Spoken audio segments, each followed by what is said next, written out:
दोस्तों आपने सुना होगा कि इस दुनिया में वही लोग बहुत आगे बढ़ पाते हैं जिनका दिमाग तेज होता है। इस 10 मिनट के वीडियो की सबसे खास बात यह है कि इसमें आपको अपना दिमाग तेज करने के लिए यानी कि ज्यादा इंटेलिजेंट बनने के लिए एक भी ऐसा टिप या ट्रिक नहीं बताया जाएगा जिसमें कहा जाए कि आप सुबह बादाम खा लो या इतनी बजे उठो, इतनी बजे सो जाओ। लेकिन इसके बाद भी वीडियो के एंड तक आप अभी की तुलना में ज्यादा तेज बन जाओगे। और दोस्तों मैं बड़े कॉन्फिडेंस से ये बात कह सकता हूँ कि आप में से अधिकतर लोग तेज होने का ठीक से मतलब भी नहीं जानते होंगे। जब भी आप सुनते हो कि यार वो लड़का बड़ा तेज है, वो लड़की बड़ी तेज है, तो आप में से अधिकतर लोग यही सोचते हो कि या तो वो बंदा पढ़ाई में तेज है या फिर बात करने में तेज है, जबकि तेज होना इन सबसे बहुत अलग है। और इसलिए इस वीडियो को मैंने बहुत रिसर्च करके बनाया है। तो मुझे आपसे कोई लाइक या कमेंट नहीं चाहिए, बल्कि आप सिर्फ इसको ध्यान से देखो और समझो। और मैं आपको गारंटी देता हूँ कि इसको पूरा देखने के बाद आपके दिमाग में एक भी ऐसा डाउट नहीं बचेगा कि यार मैं अपने आप को तेज कैसे बनाऊं। क्योंकि हो सकता है आप में से कुछ लोगों को इस वीडियो को देखने के बाद ऐसा लगे कि यार वो तो पहले से ही तेज है। तो दोस्तों तेज बनने के लिए आपको सबसे पहले ये समझना पड़ेगा कि तेज दिमाग का मीनिंग क्या होता है। तेज दिमाग का मीनिंग है ज्यादा इंटेलिजेंट होना।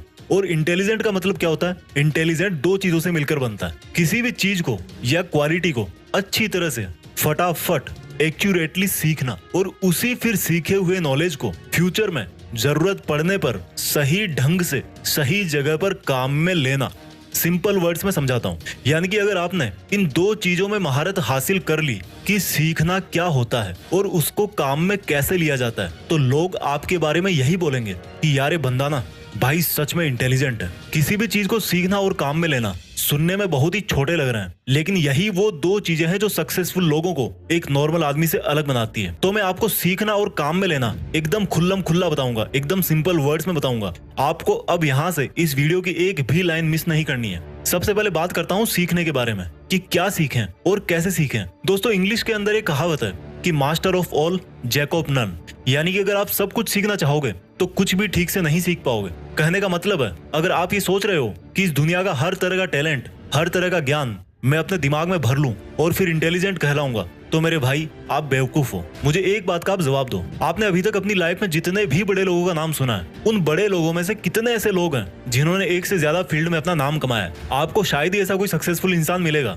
जिसने फुटबॉल में वर्ल्ड कप जीता हो, उसी बंदे ने म्यूजिक के अंदर भी ऑस्कर अवार्ड जीता हो, और फिर उसी बंदे ने कोई साइंटिफिक आविष्कार भी किया हो। मेरे भाई जो बंदा इंटरनेशनल फुटबॉल स्टार प्लेयर है ना, उसने सिर्फ और सिर्फ फुटबॉल के मैदान में पूरी उम्र पसीना निकाला है। जिस बंदे ने म्यूजिक में ऑस्कर अवार्ड जीता है, उसने हर दिन और रात सिर्फ और सिर्फ म्यूजिक के अंदर ही लगाया है। जिस बंदे ने किसी नई साइंटिफिक चीज का आविष्कार किया है, उसने हमेशा अपना टाइम अपने साइंटिफिक एक्सपेरिमेंट्स में ही लगाया है। और यही वो एक चीज है जो उनको उस फील्ड में एक आम आदमी से बहुत ज्यादा इंटेलिजेंट बनाती है। जी हाँ, इंटेलिजेंट। इंटेलिजेंट का मतलब ये नहीं है कि सिर्फ अपनी स्कूल लाइफ में हमेशा टॉप करने वाला ही जिंदगी में इंटेलिजेंट कहलाता है। हर वो बंदा जो किसी भी एक फील्ड के बारे में औरों से ज्यादा जानता हो और औरों से ज्यादा करके दिखा सकता है, वो ही असली इंटेलिजेंट कहलाता है। लेकिन हमारे साथ क्या होता है, जब हम टीवी में क्रिकेट देखेंगे तो सोचेंगे कि यार मुझे तो बस क्रिकेटर ही बनना है। एक साल बाद आपका फ्रेंड आईएएस बन जाता है तो आप सोचोगे कि यार अब तो मुझे आईएएस ही बनना है। फिर एक साल बाद आपका कोई दोस्त बहुत बड़ी सक्सेसफुल वेबसाइट बना देता है तो आप सोचोगे कि यार अब तो मुझे वेबसाइट ही बनानी है। इसलिए दोस्तों सबसे पहले आपको यह समझना पड़ेगा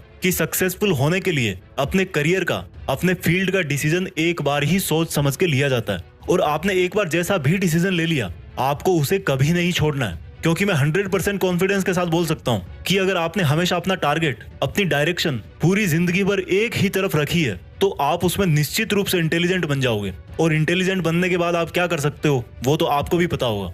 इसलिए आपको अगर इंटेलिजेंट बनना है तो सब कुछ नहीं सीखना, सिर्फ वही सीखना है जिससे आपका टारगेट पूरा होगा, जिससे आपको वो रिजल्ट मिलेगा जो आप चाहते हो। अगर आपको लगता है कि आपको एक्टिंग सीखनी है तो मरते दम तक आपके दिमाग में हर सेकंड, हर मिनट यही चलना चाहिए कि मुझे सिर्फ एक्टिंग ही करनी है और कोई सेकंड थॉट नहीं है मेरे पास। और ऐसे ही सोच सोच करके आपको अपनी एक्टिंग दिन प्रतिदिन सुधारते रहना है। अगर आपका ड्रीम डॉक्टर बनना है तो आपको हर हाल में यही सोचना है कि मेरे लिए डॉक्टर से बड़ी कोई चीज नहीं है, और आपको सिर्फ और सिर्फ अपनी डॉक्टर वाली इंटेलिजेंस पर ही ध्यान देना है। मैं आपको कील का एग्जांपल देता हूँ। कोई भी कील आगे से जितनी नुकीली होगी वो उतनी ही आसानी से और उतनी ही अंदर तक दीवार में चली जाएगी। तो कील के नुकीले सिरे का मतलब है आपका जो भी फील्ड है, आपकी लाइफ का जो भी टारगेट है, या जो आपने सोचा है कि मुझे यही करना है, आपको सिर्फ उसी पर ही ध्यान देना है, उसी को शार्प करना है, उसी को परफेक्टली सीखने की कोशिश करना है। तो जब आप ये डिसाइड कर लो कि सीखना क्या है, तो फिर बात आती है कि उसको सीखें कैसे। आपको एक बहुत ही सिंपल तरीका बताता हूँ। आप जिस भी फील्ड में इंटेलिजेंट बनना चाहते हो, उस फील्ड में ये देखो कि आपसे पहले और कितने इंटेलिजेंट सक्सेसफुल लोग हैं, और उन सब इंटेलिजेंट्स में सबसे टॉप के इंटेलिजेंट्स कौन कौन है। जैसे मान लो आपको एक ऐसा इंटेलिजेंट क्रिकेट प्लेयर बनना है जिसको सब पता रहता है कि कौन सी बॉल पर किस तरफ कौन सा शॉट मारना है। तो अब आपने ये देखना शुरू किया कि क्रिकेट की हिस्ट्री में बड़े बड़े प्लेयर कौन कौन से हैं। उनमें से एक नाम निकल कर आया, सचिन तेंदुलकर। अब आपको सचिन तेंदुलकर की तरह एक पावरफुल बैट्समैन बनना है, तो आप उनके पुराने मैच देखो, उनके इंटरव्यू देखो, उनकी लाइफ के बारे में पढ़ो, वो किस तरह से अपने आप को मोटिवेट रखते हैं, उन्होंने किस किस प्रॉब्लम का सामना किया है और उन प्रॉब्लम्स को कैसे सॉल्व किया है, उन सब को जानो। इस तरह से आपको ऐसी बहुत सारी चीजें पता लग जाएगी जो आपके फील्ड में जानना बहुत जरूरी होती है, और वही बातें आपको इंटेलिजेंट बनाती है। क्योंकि हो सकता है आप जिस भी फील्ड में इंटेलिजेंट बनना चाहते हो, उसके लिए आपको बहुत बहुत जगह से सीखने को मिल सकता है। सीखने के हजारों तरीके हैं, लेकिन कुछ भी सीखने के पहले ये अच्छी तरह से ध्यान रखना कि क्वांटिटी पर नहीं, क्वालिटी पर ध्यान देना है। आपको एग्जाम में टॉप करने के लिए 50 किताबें पढ़ने की जरूरत नहीं है, सिर्फ 5 किताबें चूज करो अच्छे राइटर्स की, एग्जाम निकाल दोगे। ये तरीका है सीखने का। और सीखने में सबसे जरूरी चीज क्या होती है? मेमोरी, याददाश्त। तो जब आप ये जान जाओगे कि आपको क्या सीखना है और कैसे सीखना है, तो आप 50% इंटेलिजेंट बन जाओगे। बाकी के 50% इंटेलिजेंट तब बनोगे जब उस सीखे हुए को ठीक तरीके से अप्लाई करोगे, काम में लोगे। तो जब आपको ये लगे कि यार मैंने काफी सीख लिया है, अब टाइम आ गया कि उसको यूज कैसे करें, कहाँ करें, तो जैसे मान लो क्रिकेटर वाला एग्जांपल ही वापस लेते हैं कि आपकी नेट प्रैक्टिस पूरी हो गई, अब टाइम है आपके रियल मैच का, या आपकी पढ़ाई पूरी हो गई, अब टाइम है एग्जाम का। तो अब आपकी मेहनत को काम में कैसे लें? आपको सबसे पहले अपने आप को वर्तमान में रखना है। आपने क्रिकेट की प्रैक्टिस बहुत अच्छी की, लेकिन रियल गेम के टाइम आपका ध्यान पिछले मैच की कमजोर परफॉर्मेंस पे जा रहा था। आपने एग्जाम की तैयारी बहुत अच्छी की, लेकिन आपका ध्यान रिजल्ट पे जा रहा था कि रिजल्ट में डाउन हो गया तो पापा बहुत मारेंगे। यानी कि आप में वो कैपेबिलिटीज है, लेकिन आप उस टाइम पर फोकस नहीं कर पा रहे। और जब इतनी प्रैक्टिस करने के बाद भी आप एग्जाम में फेल हो जाते हो, तो कोई आपको इंटेलिजेंट बोलेगा? नहीं बोलेगा ना। तो आपको प्रेजेंट में रहना है, हमेशा यही सोचना है कि जो काम मैं अभी कर रहा हूँ, मुझे नहीं पता पास्ट में क्या हुआ था, फ्यूचर में क्या होगा, वो सब मैं बाद में देख लूंगा।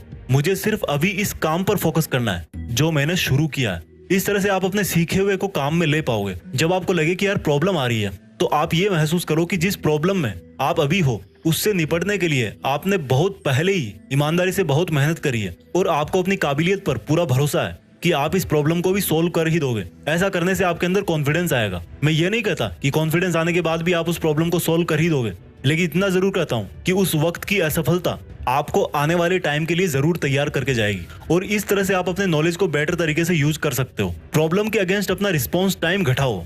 किसी भी प्रॉब्लम को जितना शुरू में सोल्व कर दोगे ना, फ्यूचर के लिए उतना ही अच्छा होगा, क्योंकि जैसे जैसे टाइम ग्रो करता है, प्रॉब्लम की साइज भी बढ़ती रहती है। जब भी आप अपने नॉलेज को यूज करते टाइम अटक जाओ, तो इसमें कोई बुराई नहीं है कि आप फिर से अपने नॉलेज के, अपने प्रैक्टिस के मोड में वापस जाकर उसको सुधारो। दोस्तों ध्यान रखना, सीखना और उसको काम में लेना, ये दोनों प्रोसेस हमेशा पैरेलल ही चलती है। ऐसा नहीं कि आप कुछ सीखने के बाद फिर कुछ नहीं सीखोगे। इसलिए जब भी आपको लगे कि यार मेरी ट्रेनिंग में या मेरी प्रॉब्लम सॉल्विंग एबिलिटी में, मेरी ग्रोथ में कोई कमी रह रही है, तो आपको फिर से लर्निंग को और मजबूत बनाना है। दोस्तों आपने कई बार सुना होगा कि जब पहले सर्कस में किसी नए शेर को लेना होता था, तो शेर के बच्चे को लिया जाता था, क्योंकि ये माना जाता था कि अगर बड़े शेर को लेंगे तो उसको सिखा नहीं पाएंगे। लेकिन इंटेलिजेंट बनने में ऐसा बिल्कुल नहीं है। आप चाहे लड़का हो चाहे लड़की हो, आप चाहे 20 के हो या 60 के हो, आप हमेशा अपने आप को ज्यादा से ज्यादा इंटेलिजेंट बना सकते हो। और अगर आपको मेरी बातें सुन के ऐसा लगा कि आप में भी कोई खूबी है, आप भी ऐसा कुछ जानते हो जो हर कोई नहीं जानता, तो मेरा यकीन मानो आप भी एक तरह के इंटेलिजेंट हो। उस इंटेलिजेंस को और बढ़ाओ। और अगर आपने अभी तक अपने अंदर ऐसी कोई खूबी नहीं ढूंढी है, तो कोई एक चीज फिक्स करो,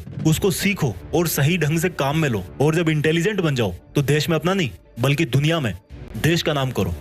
जय हिंद, वंदे मातरम।